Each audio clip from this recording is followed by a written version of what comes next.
Hello बच्चों, नमस्कार। देखिए आज हम क्या पढ़ाएंगे। एक हिंदी कविता का नाम है सुभाष चंद्र बोस। देखिए बच्चों, ये कविता का नाम है सुभाष चंद्र बोस। आइए पढ़ाएं। कुछ वर्ष पहले भारत अंग्रेजों के अधीन था। पूरे देश में जगह जगह उनके शासन का विरोध हो रहा था।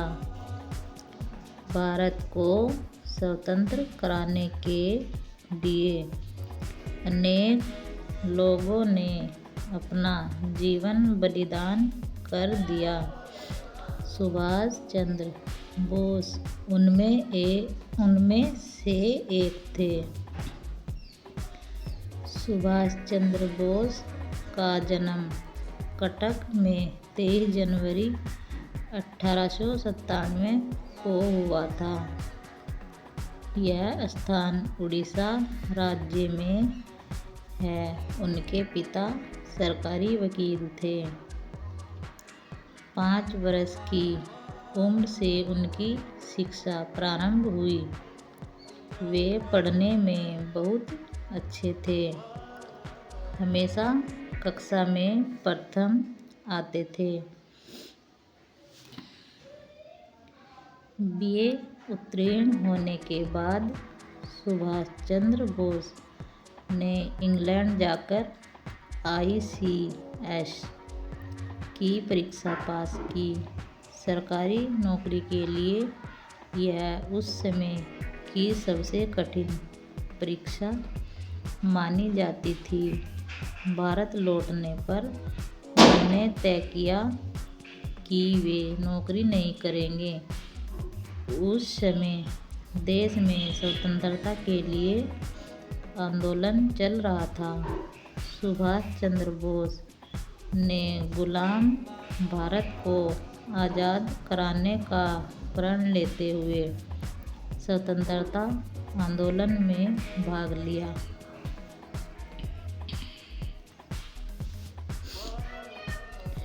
सन 1938 में उन्हें भारतीय राष्ट्रीय कांग्रेस का अध्यक्ष चुना गया। अप्रैल 1939 में उन्होंने अध्यक्ष पद से इस्तीफा दे दिया और फॉरवर्ड ब्लॉक नामक दल की स्थापना की। सन 1939 ईस्वी में द्वितीय विश्व युद्ध छिड़ गया। सुभाष चंद्र बोस अंग्रेज शासन के विरुद्ध युद्ध करने के पक्ष में थे। इस पर अंग्रेज सरकार ने उन्हें नज़रबंद कर दिया। सुभाष चंद्र बोस ने सोचा कि देश को आज़ाद कराने के लिए देश से बाहर जाकर संघर्ष करना होगा।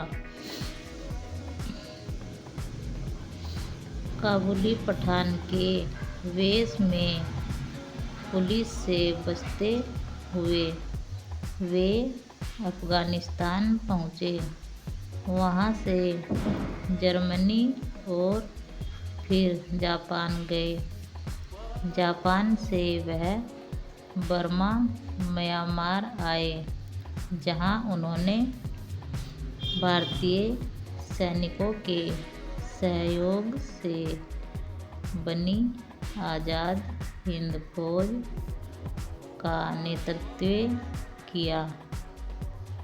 उन्होंने दिल्ली चलो का नारा दिया और जवानों से कहा, तुम मुझे खून दो, मैं तुम्हें आज़ादी दूंगा। उनका जय हिंद नारा बहुत प्रचलित हुआ। देशवासी सुभाष चंद्र बोस को नेताजी कहकर पुकारते थे।